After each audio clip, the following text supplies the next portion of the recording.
People are still getting entered.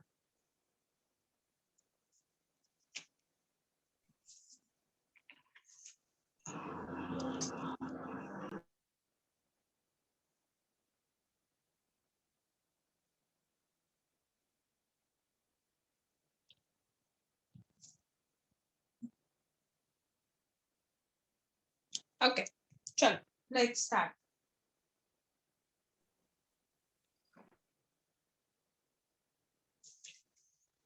Now, chromatography. Okay, business.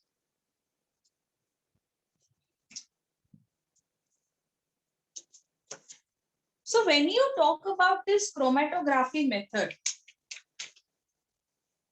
I made you write the definition. I straight away tell you how to separate the dyes. हमने use भी लिख दिया था. अब जो हमारा blue pen होता है ना, it is made up of various colors. So there is a paper जिसे हम कहते हैं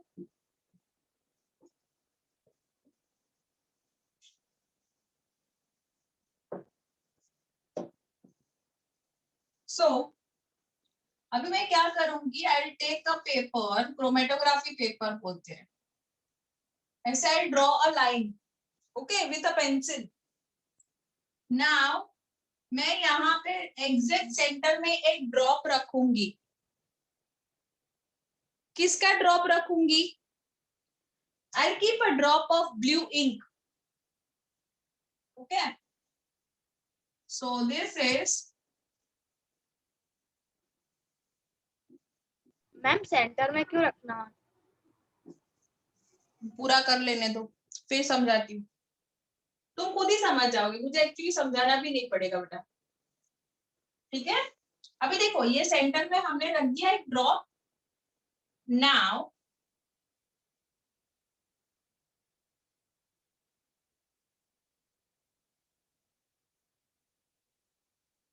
देयर इज अ चेम्बर.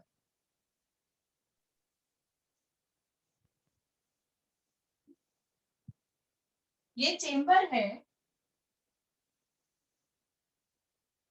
इसे हम स्पेसिमेन चेम्बर बोलते हैं. आप इसे ग्लास चेम्बर भी बोल सकते हैं. ऐसी चेम्बर होती है. अब यहाँ पे इसमें मैं क्या करूंगी, 2 सेलो टेप लूंगी या फिर नॉर्मल टेप्स, जिससे ये वाली जो पेपर है ना उसको मैं ऐसे चिपका दूंगी. मतलब वो पेपर लटकेगा इस चेम्बर में ऐसे. नाउ अब इसे हम ग्लास जार भी बोल सकते हैं. अब देखो इसका ये जो डॉट है ना उधर टच नहीं करना है, उससे थोड़ा नीचे तक इसमें हम पानी भरा हुआ होगा. मतलब हम पहले से थोड़ा पानी डाल देंगे उस हिसाब से कि ये ना डॉट तक टच ना करे. तो अब हमें क्या देखने को मिलेगा? मैं हाँ बेटा, मैम इंक मैश हो जाएगी ऊपर तक. हाँ देखो अब ये इसी में रहेगा, लेकिन मैं सिर्फ यही ड्रॉ कर रही हूँ, आगे पीछे का ड्रॉ नहीं कर रही हूँ. अभी क्या होगा, धीरे धीरे ना पानी पूरे वाटर्स जो है ना it will go across this paper. इधर पानी चढ़ना स्टार्ट हो जाएगा बच्चा. सो once it starts going above, what will happen, here you will see there is green color, here you will see there is blue color, here you will see there is pink color.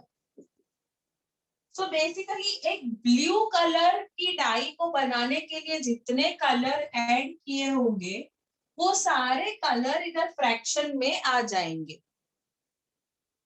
समझ आया? Yes ma'am. Okay ma'am blue colour या black colour? Ma'am blue colour का बनाओगे तो blue colour का, अगर आप black colour डालोगे तो इसमें 2 कलर ऐड होंगे जो मैं अभी ऐड कर रही हूँ. मैम. हाँ बेटा. Ma'am can you explain me again? हाँ मैम ये टिश्यू पेपर में नहीं हो सकता? नहीं, अच्छा,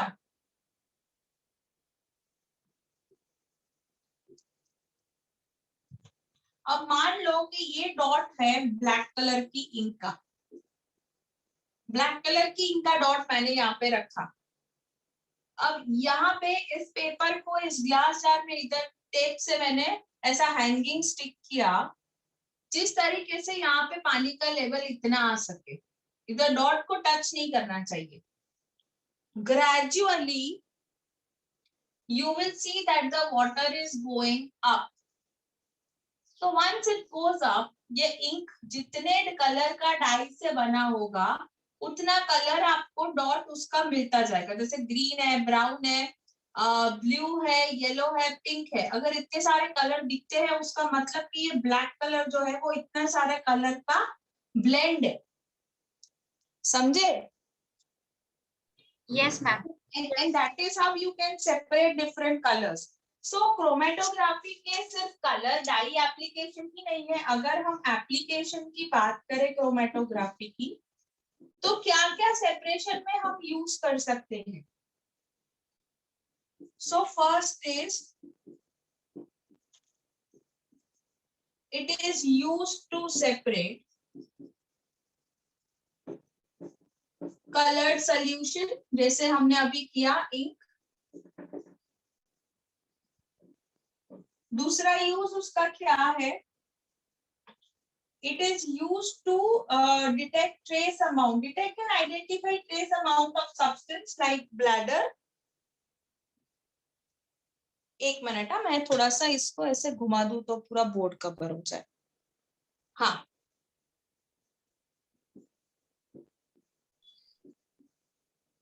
it is used in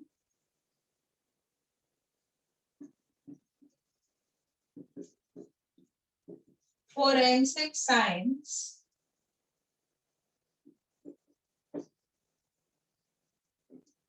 to detect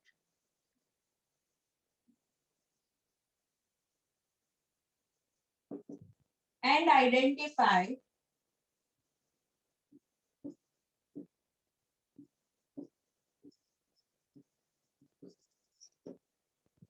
trace amount of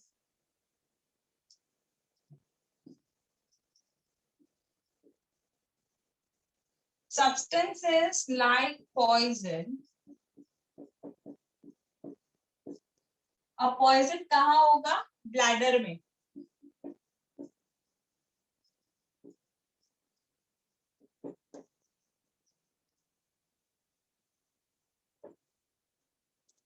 ठीक है,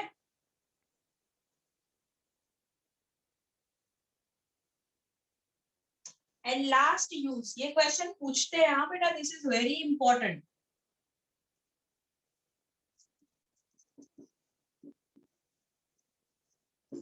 It is used to separate small amount of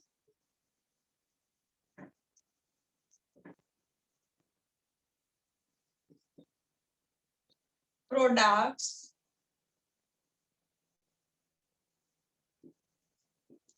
of chemical reaction।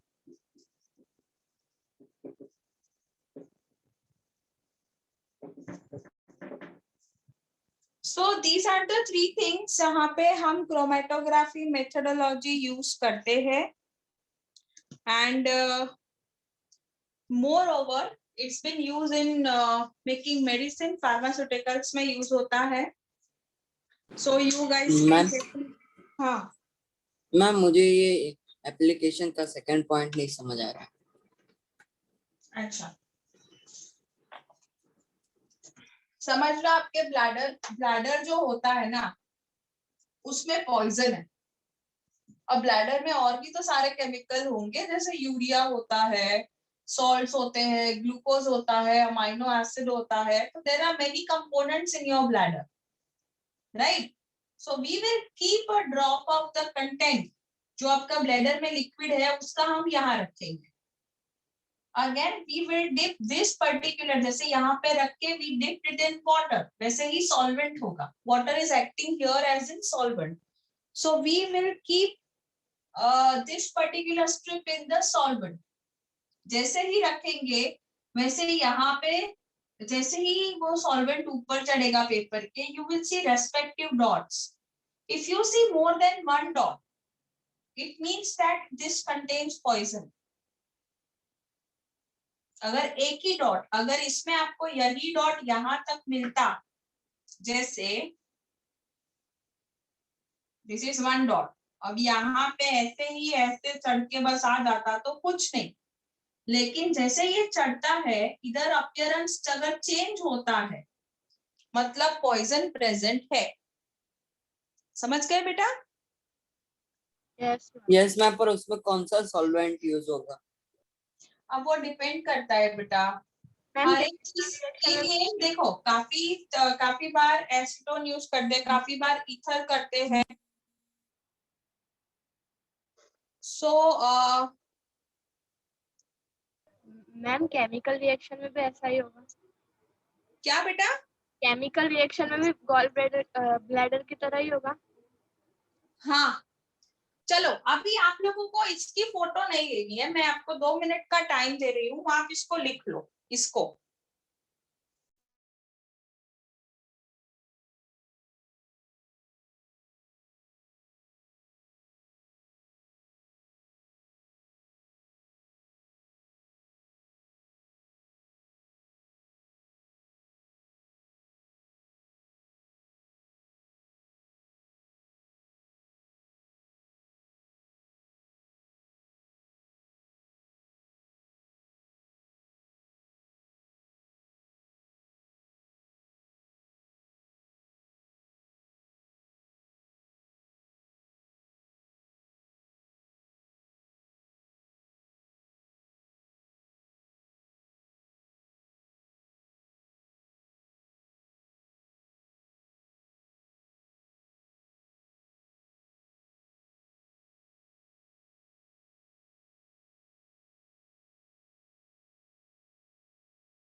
लिख लिया बच्चों? Yes ma'am. Yes ma'am. हाँ, अभी इसमें देखो मुझे पूछा एसीटोन है, ईथर है, there are actually multiple types of solvents which can be used. ठीक है, अब उसका कॉम्बिनेशन भी हम यूज कर सकते हैं। सो ऑर्गेनिक सॉल्वेंट्स के कॉम्बिनेशन को यूज करके वी कैन नो, और हर एक का एक स्पेसिफिक कलर होता है, तो अगर वो कलर डिटेक्ट होता है so we can say that हाँ चलो ठीक है ये पॉइजन ऐसे है। समझ गए? और ये केमिकल्स में तो क्या होता है, केमिकल्स में अगर एक या दो या तीन चार केमिकल साथ में होते हैं, जैसे 2-3 आयन साथ में है तो आप रखते हो उसको, तो वो आयन वाइज स्पॉट अलग अलग कलर का देगा, तो हमको पता चलता है कि हाँ भाई इसमें 2-3 केमिकल्स प्रेजेंट है, ऐसा। और अगर आपको कोई स्पॉट नहीं मिलता है तो उसका मतलब क्या हुआ कि this is just one thing only, no other thing is mixed. Okay, तो आप लोग प्लीज इसकी फोटो ले लीजिए। फोटो सिर्फ इतना इतना ही काम का है ताकि आपको याद रहे बस। और ये चीज आपको घर पे एक बार और लिखनी होगी। You have to learn and write the applications of chromatography for 2 times. अच्छा, इस पेपर को क्या कहते हैं? Chromatography paper? No no no,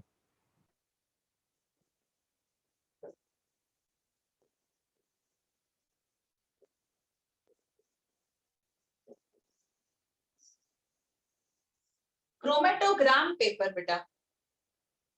ठीक है,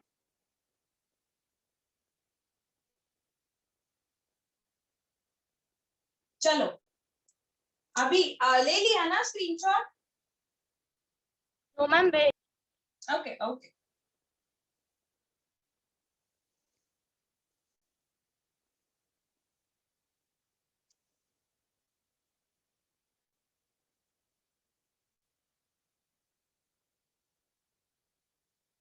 Ma'am, done. Now the next method what we are going to study is distillation.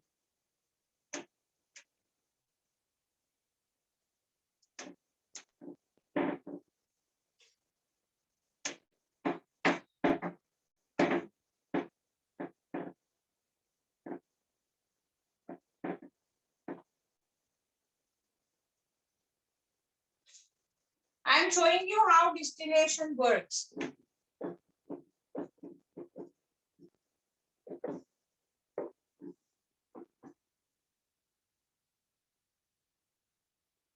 अब distillation में क्या होगा,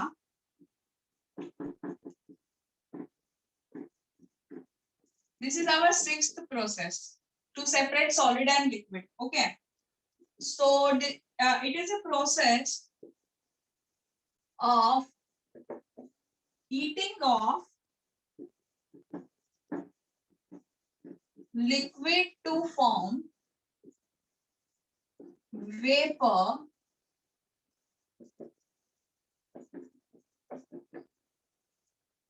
and then cooling the vapor to get back liquid.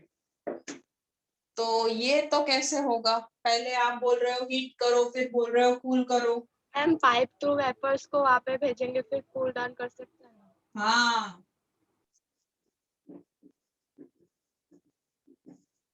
the liquid obtained by condensating, let's say condense नहीं लिखते हैं, condense नहीं,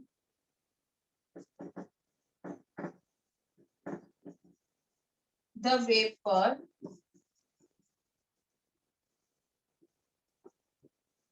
is called distillate.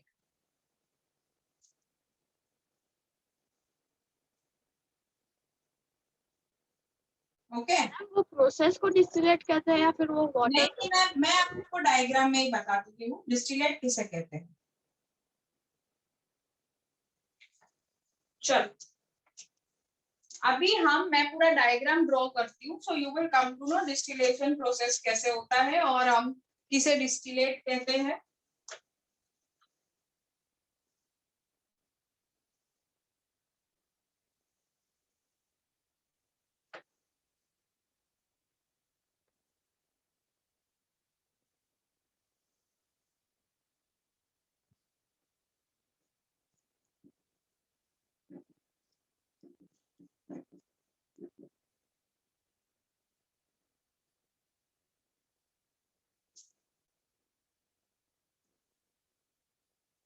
This is a thermometer.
Okay.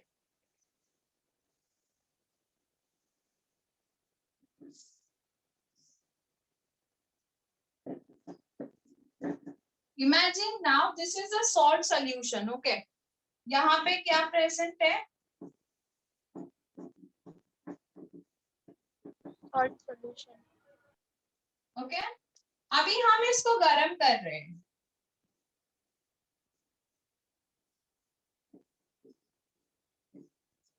We are heating it. Once we heat it, we are going to get the vapor. Vapor किसका मिलेगा, vapour हमें मिलेगा पानी का, क्योंकि सॉल्ट का बॉइलिंग पॉइंट ज्यादा है पानी से, तो वो जल्दी बॉयल नहीं होगा, इवेपोरेट नहीं होगा। पानी जो है वो तुरंत इवेपोरेट हो जाएगा बाय 100 डिग्री। ठीक है, Yes, अब जैसे ही पानी यहाँ पे आता है ना, ये वेपर यहाँ पे आते हैं। अब यहाँ पे बेसिकली इस ट्यूब में वो वेपर्स आएंगे। अब इसके आजू बाजू ये जो आप सरफेस देख रहे हो, वहां पे पानी घूम रहा है। वो कैसा पानी है? ठंडा पानी है। यहां से मैं ठंडा पानी डाल रही हूँ, वो इस पाइप पे नहीं जाएगा पर इसके आजू बाजू घूमेगा। सो ये जो वेपर आ रहे हैं ना, उसको वो ड्रॉपलेट्स में कन्वर्ट करेगा और यहाँ पे हमको मिलेगा। मैम हाँ, अगर मैम हम नीचे से पानी डालेंगे तो फिर वो पानी नीचे नहीं आ जाएगा? नहीं, इधर पाइप होता है और मोटर होती है, तो मोटर के प्रेशर से इधर जाता है बेटा पानी। और इसका जो पाइप होता है ना, वो हमारा आउटलेट में डाला हुआ होता है, जैसे सिंक वगैरह होता है ना, तो उसमें डाला हुआ होता है बच्चे। हाँ, तो मैम उससे अच्छा ऊपर से नहीं डाल सकते हम?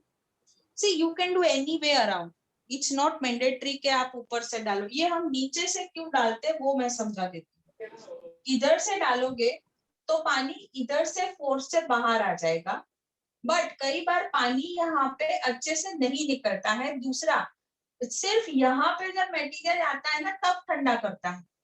जब आप इधर से डालते हो तो ये पूरा जहां से एंट्री हो रहा है ना, वहीं से ठंडा करना स्टार्ट कर देगा। This will cover this region, this will with the force of the motor will cover whole region बेटा। मैम पर हम भर के नहीं रख सकते, फ्लोइंग। ना ना, भर के नहीं रख सकते, it should be moving water. भर के रखोगे मच्छर हो जाएंगे इसके अंदर। मैम ठीक है, अगर हमारे पास ये प्रोसेस है तो फिर हम सॉल्ट अलग करने के लिए वो फार्मिंग क्यों करता है?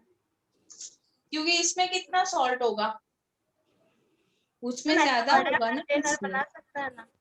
नहीं नहीं नहीं, उतना नहीं होगा जितना सबको चाहिए, इसलिए। ठीक है बेटा, अभी यहाँ पे ये प्योर वाटर मिला, तो हमने क्या लिखा था डिस्टिलेट के बारे में? Liquid obtained by condensing the vapour, liquid obtained by condensing the vapour is known as distillate. तो यहाँ पे जो प्योर वाटर मिलता है उसे क्या बोलेंगे? डिस्टिलेट।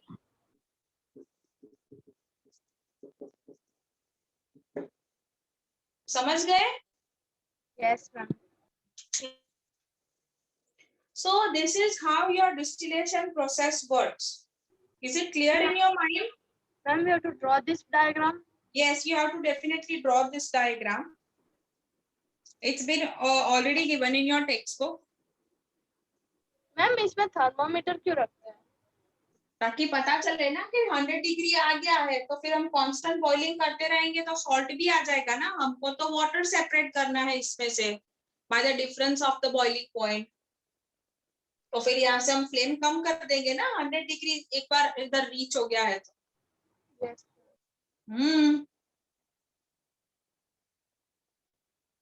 ये आप कहाँ यूज कर सकते हो? बताइए, कुछ कंट्रीज है ना जहाँ पे सी वाटर को यूज करते हैं, फ्रेश वाटर नहीं है, तो सी वाटर को कन्वर्ट करते हैं इनटू ड्रिंकिंग वाटर। तो वहाँ sea water is a salty water, तो उधर ये करते हैं प्रोसेस। मैम ये तभी यूज होगी ना जब वहाँ पे सनराइज बहुत कम आती हो। Not mandatory. जैसे ले लो ना, यही मुंबई है, सनराइज अच्छी आती है, लेकिन they are not surrounded with other systems like lake and all that, rivers उतना नहीं है उधर, so they are using some ends पे salty water use कर रहे हैं। ठीक है, Yes, ठीक है। अब मैं आपको एक चीज बताती हूँ, कंप्लीट डिस्टिलेशन जो होता है ना, वो कभी नहीं कर सकते when you are talking about two miscible liquids। तो उसके लिए हमें क्या करना पड़ता है? We have separation of the mixture by fractional distillation and by separating funnel. So इसके बाद हम वो पढ़ने वाले हैं फ्रैक्शनल डिस्टिलेशन। अब ये जो मेथड्स है ना, वो लिक्विड के लिए यूज हो रही है, सिर्फ 2 लिक्विड, जैसे हमने पहले 2 सॉलिड का पढ़ा, फिर ये लास्ट मेथड जो हमने पढ़ा 6 methods were for solid liquid. अभी हम जो मेथड पढ़ेंगे ना that will be for liquid liquid. Okay, तो लिक्विड लिक्विड में हम कैसे सेपरेट करेंगे हम वो देखेंगे। चलिए इसकी फोटो ले ली आप लोग ने? Ma'am 1 minute. Ma'am done. Done ma'am. Ma'am distilled water batteries में यूज होता है, पर वो डिस्टिल्ड वाटर क्यों यूज होता है? सॉल्ट कंसंट्रेशन बहुत कैलकुलेटेड होता है बेटा उसमें, मतलब not just NaCl but apart from that other are the salt जो रिएक्शन में हिंडर ना करे, कोई भी रिएक्शन हम कर रहे हैं, इसीलिए वो पानी ना एक्स्ट्रा प्योर बनाया जाता है जिसे हम डिस्टिल कहते हैं। मैम सैंड तो- वाटर में ऐसा एक्सपेरिमेंट कर सकते हैं? हाँ कर सकते हो ना, क्यों नहीं कर सकते। चलो now we are going to separate 2 liquids, mixture of 2 liquids। तो 2 liquids जो है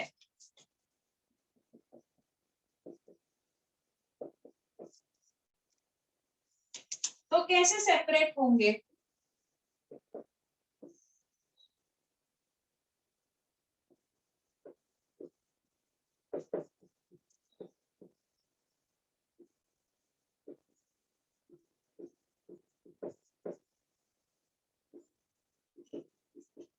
by the process of fractional distillation, and second is ma'am ये चार्ट बड़ा होगा तो हम न्यू पेज से स्टार्ट करेंगे।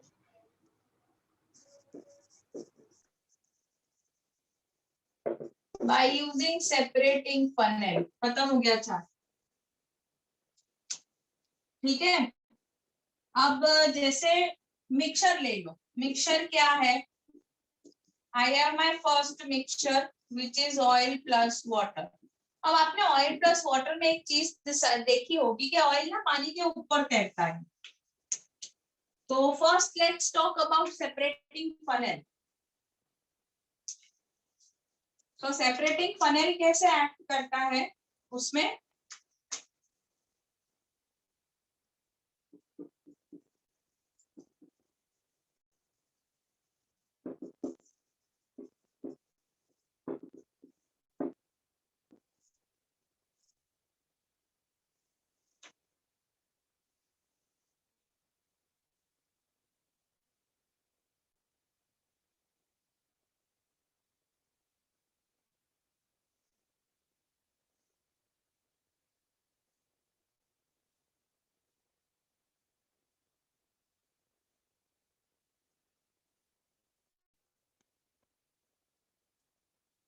ऐसा सेपरेटिंग फनल होता है।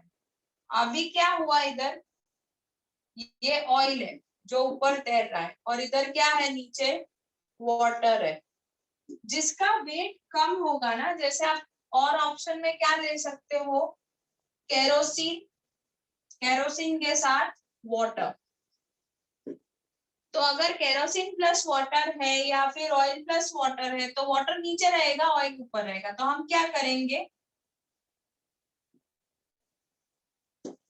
यहाँ से इस नॉब को खोलेंगे, खोलेंगे तो वाटर धीरे धीरे नीचे आता जाएगा। जब वाटर यहाँ तक आ जाएगा और ऑयल स्टार्ट हो रहा है, इस नॉब को बंद कर देंगे तो वाटर अलग हो गया, ऑयल अलग हो गया, या फिर वाटर अलग हो गया, केरोसिन अलग हो गया। समझे? मैम वो तो थोड़ा सा पार्ट तो आ ही जाएगा ना। So that can be removed नहीं by आ heating। सकता, क्योंकि जब छोटा पार्ट मतलब थोड़ा सा पार्ट बचेगा उससे पहले ही हम नॉक मतलब जो होगा वो बंद कर देंगे हम। ये प्रोसेस बहुत ही प्रिसीजन के साथ की जाती है। आपने इंस्ट्रूमेंट हालांकि देखा नहीं है, मैंने तो ऑपरेट किया है लैब में, इसलिए ऐसा नहीं होता बेटा, ठीक है? Yes ma'am. जी बेटा, आप इसकी फोटो ले लेंगे प्लीज। तो मैं देखो ये सेपरेटिंग फनेल तो क्या है ना, फोटो ले लीजिए, तब तक मैं बोल देती हूँ। ये सेपरेटिंग फनेल जो होता है ना, वाटर के साथ पेट्रोल डालो, केरोसिन डालो, ऑयल डालो, तो उसके लिए यूज होती है। ठीक है। और ये मैम ऐसा डायग्राम क्यों? ड्रॉ करना है। हाँ जी आएगा। और उसमें क्या होता है, और एक चीज बता दूं कि ऑयल वगैरह जो है ना वो लाइटर है, मतलब उसका डेंसिटी कम है। सो डेंसिटी कम है इसीलिए वो ऊपर तैरते हैं, और हेवियर वाटर है इसलिए वो नीचे रहता है बेटा। So likewise we can separate it out. अच्छा, अभी जो पार्ट हम पढ़ने जा रहे हैं ना, fractional distillation, that is very important. आपने इसका फोटो ले लिया? Yes, ma'am. Yes ma'am.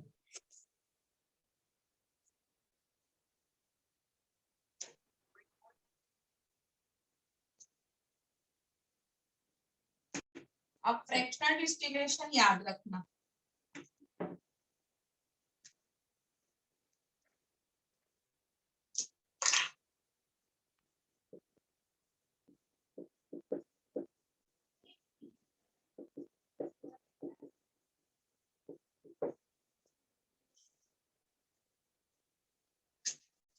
Fractional distillation, so fractional distillation क्या है? We need to separate the liquids. अब कैसे लिक्विड? तो मैं अगर आपको अल्कोहल में पानी डाल के दूंगी तो आपको पता ही नहीं चलेगा कहाँ अल्कोहल है कहाँ पानी है। ठीक है, we can not separate them both like we did it with separating funnel. तो उसके लिए कैसा यूनिट यूज होता है? तो चलो,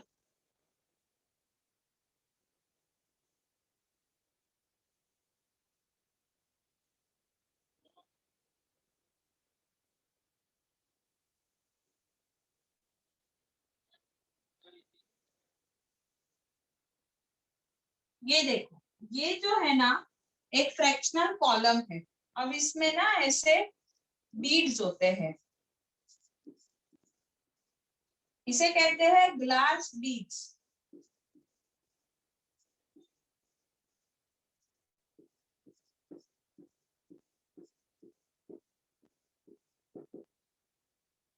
अब एज यूजुअल यहाँ पे होगा थर्मोमीटर।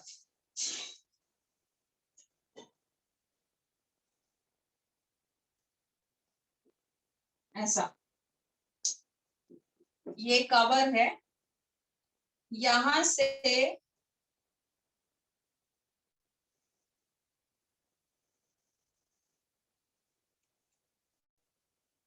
आप पूछोगे मैम तो डिफरेंस क्या रहा?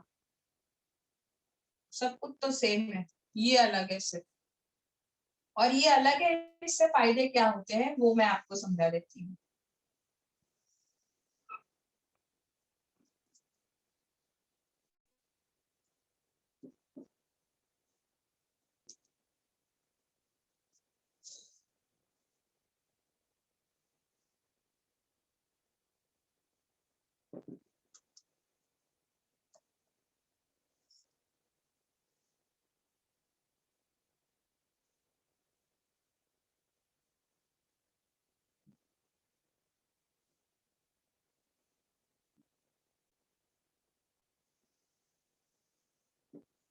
अब इसमें मैंने डाला है वाटर प्लस अल्कोहल।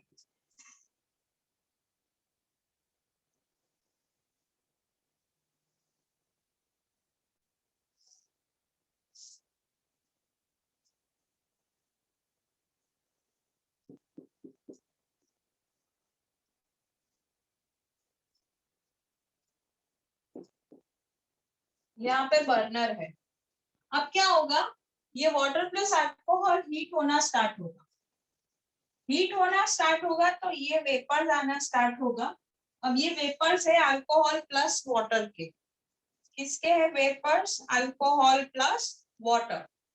फिर जैसे जैसे अभी ये तो 100 डिग्री सेल्सियस टेम्परेचर में आए, अब जैसे जैसे यहाँ आएगा ना, यहाँ टेम्परेचर है 80 डिग्री सेल्सियस, यहाँ है 79 डिग्री, और इधर से जब वेपर ऊपर पास होगे ना तो टेम्परेचर है 78 डिग्री सेल्सियस। इसका मतलब क्या हुआ?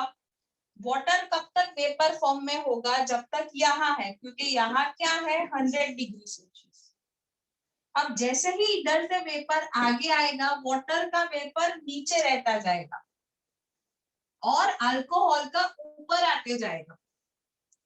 अल्कोहल का ऊपर आया, वो वेपर यहां से आया, फिर तो ठंडा पानी होगा तो अल्कोहल प्योर फॉर्म में इधर गैदर हो जाएगा।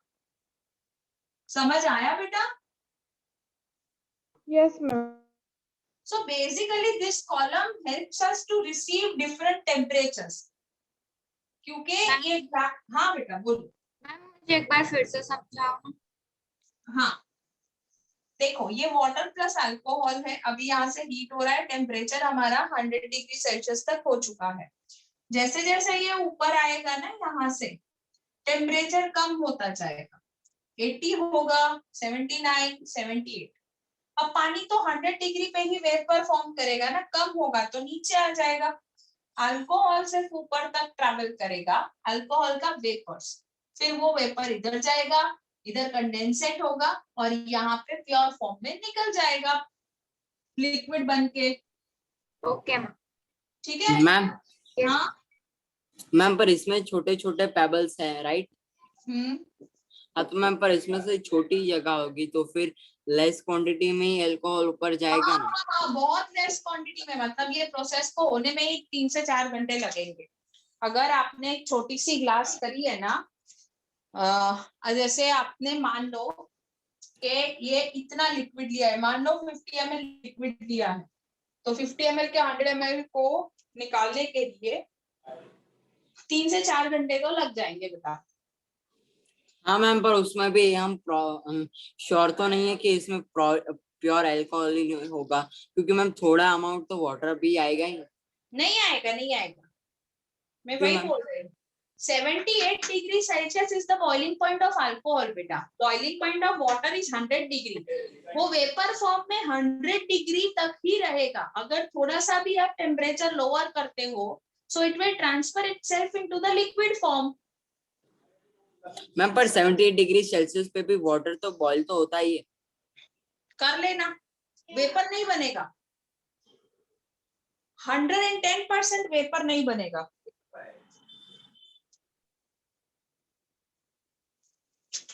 समझे? Okay ma'am. जी। तो अभी फ्रैक्शनल डिस्टिलेशन पता चल गया बच्चों? Yes ma'am. इसकी फोटो ले लो।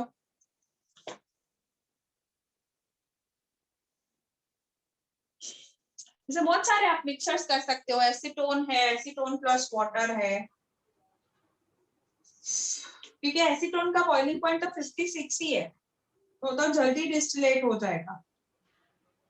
अच्छा इसकी एप्लीकेशन लिख देते हैं। मैम पहले इसकी फोटो ले लो। मैम इसमें 3 से 4 घंटे कैसे लगेंगे? मैम ले लिया। फिर जल्दी हो जाएगा ना? अरे ये क्वांटिटी के वाइज ये काम करेगा ना बेटा। मैम पर हम लेस क्वांटिटी ले तो 10 मिनट नहीं होगा 10 मिनट्स में, पक्का नहीं होगा। ठीक है चलो इसका एप्लीकेशन लिख देते हैं। फ्रैक्शनल डिस्टिलेशन मैं जब पीएचडी किया है ना, तो मैं जब कर रही थी तब almost I have done it for 5 years not less, और अभी भी मेरे स्टूडेंट्स करते हैं लैब में, कॉलेज में। तो बेटा जी मुझे पता है कितना टाइम लगता है 2 लिक्विड को सेपरेट करने में।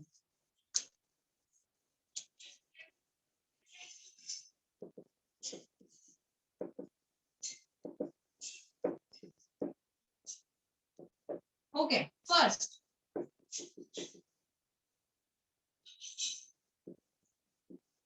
it separates mixtures of miscible liquid। miscible का मतलब अल्कोहल वाटर, एसीटोन वाटर, ऐसा। कहाँ पे? In laboratory.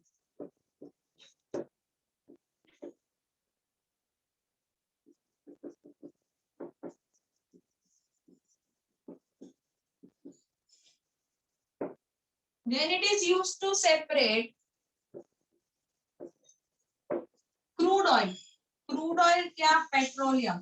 पेट्रोलियम जो होता है ना उसको ढूंढा जाता है, उसके बाद उसमें से केरोसिन है, पेट्रोल है, डीजल है, सब अलग किया जाता है according to their boiling point. तो ये इसमें यूज होता है।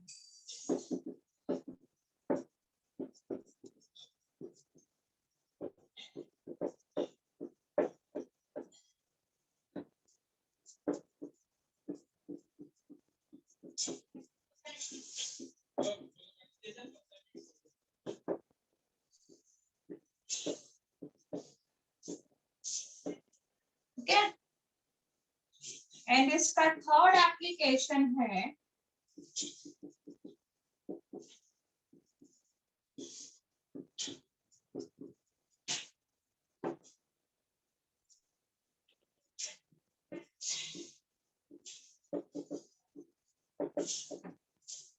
जो एयर में गैस होते हैं ना उसको सेपरेट करने के लिए भी यही यूज होता है। अब आप इसकी फोटो ले लो, क्योंकि मैं एक लास्ट जो टॉपिक है वो सिखा रही हूँ आप, which will take time, that's why. Ma'am अगर ऐसे ma'am just a second, alcohol और वाटर का मिक्सर रखा और हमें सिर्फ वाटर ही निकालना है तो हम धूप में रख दे तो चलेगा?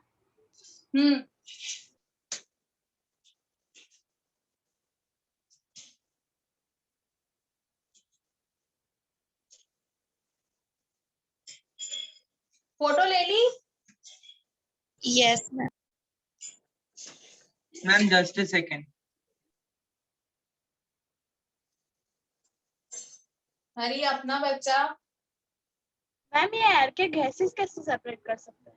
वही तो मैं समझाने का ट्राई कर रही हूँ। टेक्स्ट बुक की लास्ट टॉपिक है, देखो लास्ट डायग्राम है। मैम पर ये टॉपिक मैम, टू लिक्विड्स का है ना? हाँ जी, गैसेस थोड़ी ना सॉलिड टू लिक्विड आएंगे। आप देखो पहले समझो टेक्नोलॉजी को, फिर हम काम करते हैं। कर दूं मेरा? Yes ma'am.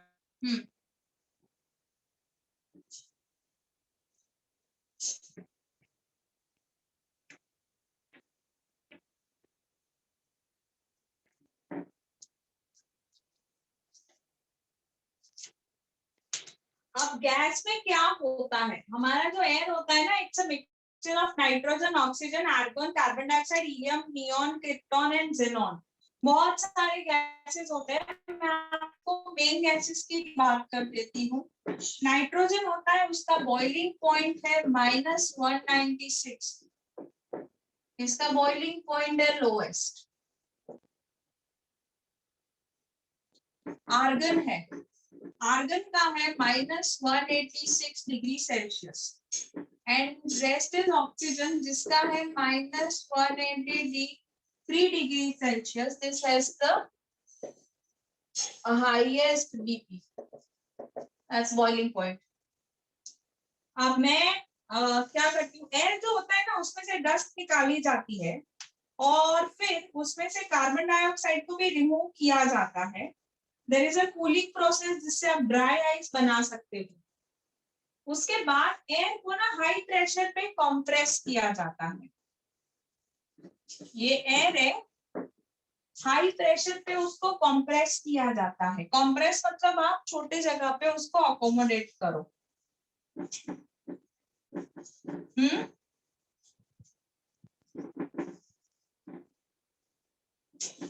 कंप्रेस करके उसको कूल किया जाता है।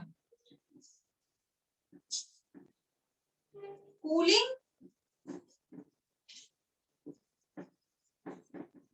और फिर रैपिड एक्सपांशन।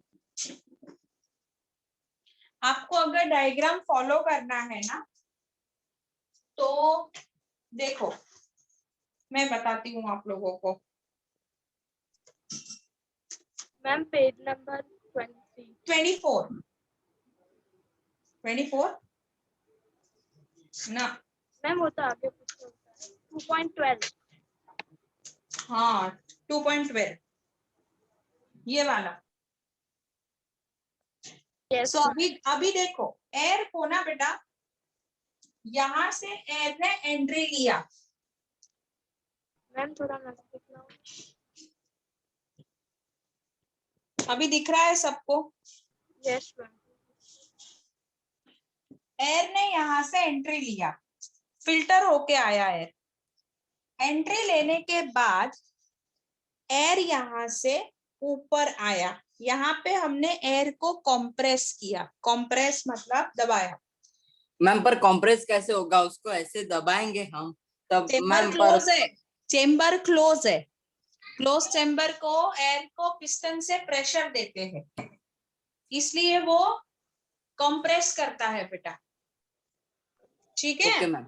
हाँ, अभी चेम्बर ओपन किया आउटलेट, तो एयर यहां से गया। अब एयर तो हॉट ही था, हॉट एयर लिखा है ना ऊपर, तो एयर हॉट ही है। अभी वो आया इनटू दिस जोन। अभी ये जो राउंड राउंड पाइप है ना, उसमें फ्रीजिंग वाटर घूम रहा है। तो ऊपर का जो एयर है जब तक नीचे आता है ना, तब तक वो कंडेंसेट हो जाता है, मतलब ठंडा हो जाता है, कंप्रेस हो जाता है। उसके बाद वो कंप्रेस ठंडा एयर इधर आता है। जैसे ही इधर आया ना, यहाँ से हमने कार्बन डाइऑक्साइड को बाहर निकाल लिया। कार्बन डाइऑक्साइड को हम ड्राई आइस के फॉर्म में निकालते हैं बेटा बाहर। इसके बाद एयर मैम वो अकेला कैसे बाहर निकलेगा? निकलेगा ना, उसके लिए स्पेशल प्रोसीजर है बेटा। तो यहाँ से हमें ड्राई आइस निकाला ना। एयर में हमारे पास क्या है? हमारे पास अभी oxygen, nitrogen and argon. Yes. और जब ये गरम से ठंडा हुआ तो गरम ड्रॉपलेट, गरम जो था वो वेपर फॉर्म में था, अभी यहाँ पे हमको ड्रॉपलेट फॉर्म में, मतलब लिक्विड फॉर्म में मिल गया है एयर। तो वही लिक्विड ये सेपरेटर से होते हुए आगे जाएगा, लिक्विड एयर। अब यहाँ पे एक जोन है जहाँ पे 3 आउटलेट है। अभी लिक्विड ऑक्सीजन बोला ना, इसका हाईएस्ट बॉइलिंग पॉइंट है। तो हाईएस्ट बॉइलिंग पॉइंट है, मतलब उसके लिए अलग ही वेसल रखा है मटके जैसा लास्ट में, तो सारा उसमें चला जाएगा। और फ्रैक्शनल डिस्टिलेशन जब हम करेंगे ना, मतलब इधर फ्रैक्शनल डिस्टिलेशन किया तो सबसे ज्यादा हमको 196 मिलेगा, दैट्स द लोएस्ट। वही होगा ऊपर फ्रैक्शनल डिस्टिलेशन में। तो पहले निकलेगा नाइट्रोजन बाहर उसमें से, फिर निकलेगा 186 पे आर्गन बाहर, और लास्ट में हमारे पास जो नीचे का वो राउंड बॉटम फ्लास्क होता है, उसमें रह जाएगा लिक्विड ऑक्सीजन। तो एयर को हम ऐसे सेपरेट करते हैं। समझ आया? मैम एयर में मेन इतने ही गैसेस होते हैं? हाँ, मेन इतने ही होते हैं बेटा। हाँ मैम, सब कुछ तो समझ आया, पर मैम सेपरेटर में कार्बन डाइऑक्साइड, ये ड्राई आइस के फॉर्म। ड्राई आइस कैसे बनाते हैं ये समझ नहीं आया है ना? हाँ मैम। Yes ma'am. हाँ, चलो ठीक है, वो भी मैं समझाती हूँ। अब क्या होता है कि जब आप अभी तो लिक्विड फॉर्म में आया, जहां से आप देखो टेक्स्ट बुक में ही फोकस करो, जहां पे वो आ रहा है सेपरेटर जहां पे लिखा है, तो मतलब अभी एयर लिक्विड में आ गया। अब लिक्विड में जैसे ही आया ना, तो उसमें हम क्या करते हैं पता है? कार्बन डाइऑक्साइड जो होता है ना, उसको बहुत ज्यादा ठंडा प्रोसेस देते हैं, मतलब ये giving extreme low temperature to it. Extreme low temperature में वो लिक्विड जो है ना, वो आपका नहीं, जैसे पानी होता है तो लो टेम्परेचर पे बर्फ में कन्वर्ट नहीं हो जाता है। हाँ तो मैम कार्बन डाइऑक्साइड ड्राई इसमें फॉर्म हो जाएगा। Exactly, that's where you go. समझे? और वो मैम सॉलिड, मुझे समझ में नहीं आया। अरे बच्चे, तुम बर्फ कैसे बनता है समझ में आता है? Yes ma'am. कैसे बनता है जरा समझाओ मुझे। मैम एटमॉस्फेरिक टेम्परेचर लो कर देता है। हाँ, तो लिक्विड सॉलिड में कन्वर्ट हो जाता है। Yes ma'am. मैंने वही फिनोमेनन इधर किया। कार्बन डाइऑक्साइड जो था ना, उसको मैंने एक्सट्रीम लो टेम्परेचर दे दिया, तो वो ड्राई आइस बन के बाहर निकल गया। और नाइट्रोजन, आर्गन, ऑक्सीजन नहीं बनेंगे ड्राई आइस, क्योंकि उनका तो बॉइलिंग पॉइंट ही बहुत कम है। तो ड्राई आइस का बॉइलिंग पॉइंट उतना कम नहीं है। समझे? Yes ma'am. हाँ, तो उधर से ड्राई आइस निकल गया बेटा। और फिर हमने तीनों तीन फ्रैक्शनल डिस्टिलेशन से अलग कर दिए। हालांकि ऑक्सीजन तो हमारे राउंड बॉटम फ्लास्क में ही रह गया, वो तो आगे इवापोरेट ही नहीं हुआ, लेकिन आर्गन और नाइट्रोजन अलग अलग टेम्परेचर पे इवापोरेट होके बाहर आ गए टर्न बाय टर्न। Yes. हमको 196 माइनस 196 माइनस 186 ये सब टेम्परेचर सेट करने पड़ते हैं थर्मोमीटर से। मैम ठीक ये प्रोसेस किस में यूज होती है? एयर को सेपरेट करने में। अगर बाय चांस कोई ऐसा है कि गैसेस चाहिए, जैसे आर्गन गैस के सिलेंडर आते हैं, हीलियम के आते हैं, नियॉन, क्रिप्टॉन, इन सब के सिलेंडर्स आते हैं बेटा, नाइट्रोजन का सिलेंडर आता है, तो ये गैस कहाँ से आती है? ऐसी प्रोसेस से आती है बेटा, क्योंकि और तो हम कहाँ बनाने जाएंगे, है ना? नाइट्रोजन बना तो नहीं सकते, यस तो एटमॉस्फेयर में अवेलेबल है, उसी को हमें सिलेंडर में डालना पड़ेगा ना। अब डालेंगे कैसे? जब तक डायरेक्ट एटमॉस्फेयर से लेके? हाँ, एटमॉस्फेयर से लेके ये सब प्रोसेस करके सेपरेट कर दिया नाइट्रोजन हमने।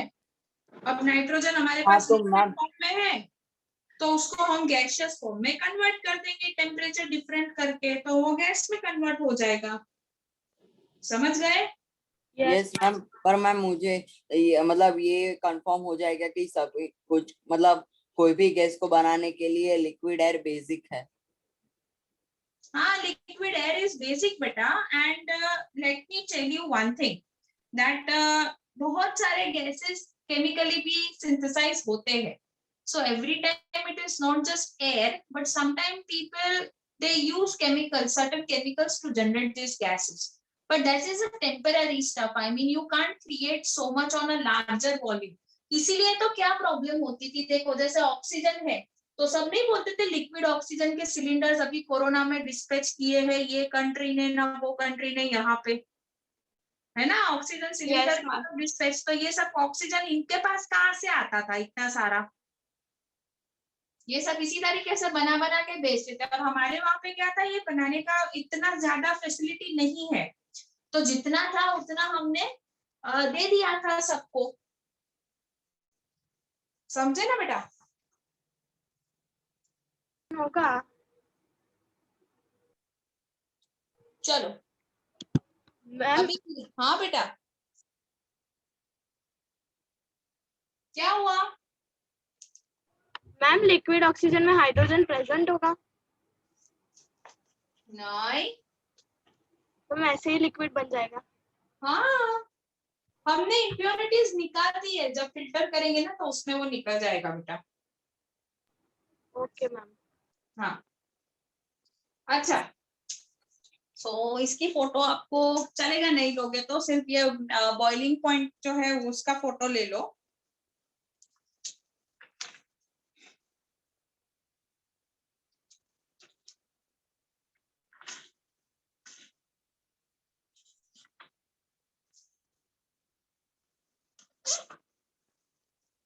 ले लिया? Yes ma'am. Yes, ma'am. अभी होमवर्क लिख देते हैं, मैं कुछ क्वेश्चंस लिखवा रही हूँ और टेक्स्ट बुक की एक्सरसाइज को भी सॉल्व करने के लिए दे रही हूँ।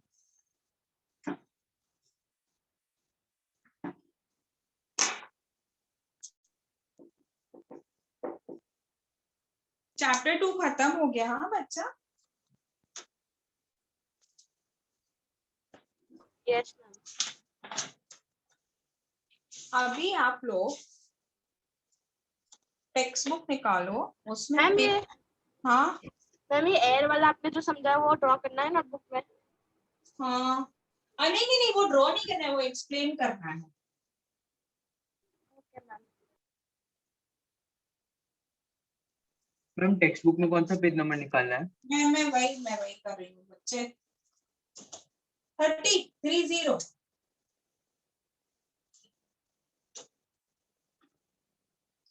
कर लिया ना हमने? Yes ma'am. हाँ कर लिया। अरे सॉरी 28 निकाल दो, फर्स्ट क्वेश्चन ही है। Yes ma'am.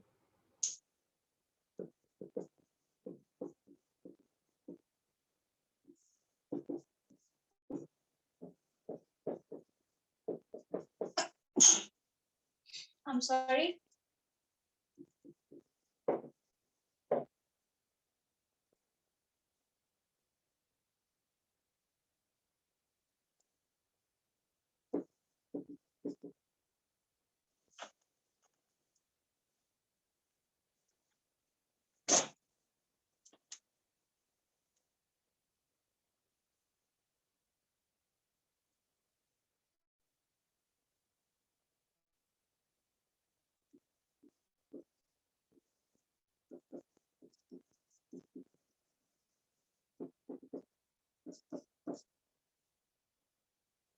अगर टेक्स्ट बुक में ये दिया हुआ है तो दूसरी बार मत करना।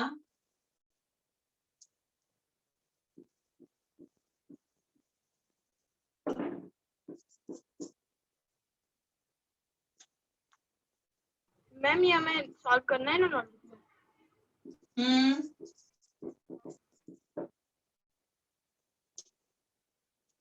मैम इसमें क्या करने का है, हाउ टू सेपरेटली? मेथड का नाम लिखना है। ओके मतलब यहाँ पे लिखेंगे हम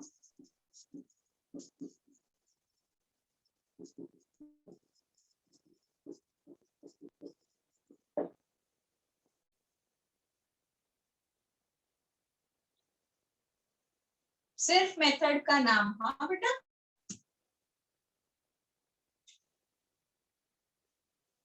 yes okay.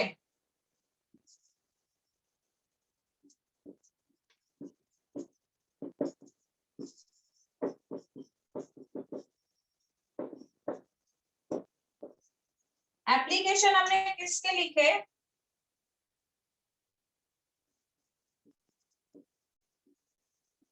Chromatography, fractional distillation, Fractional distillation.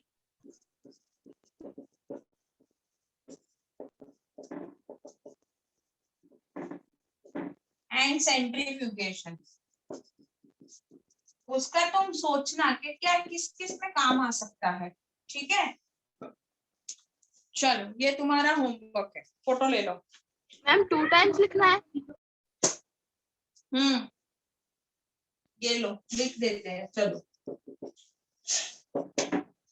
यही सिर्फ 2 टाइम लिखना है, ये सब तो 1 time.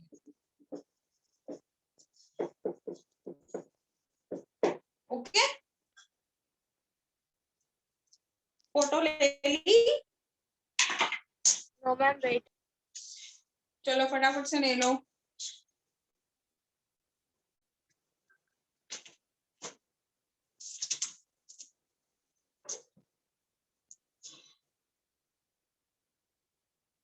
Is it taken? Yes ma'am. चलो बाय। Bye, ma'am.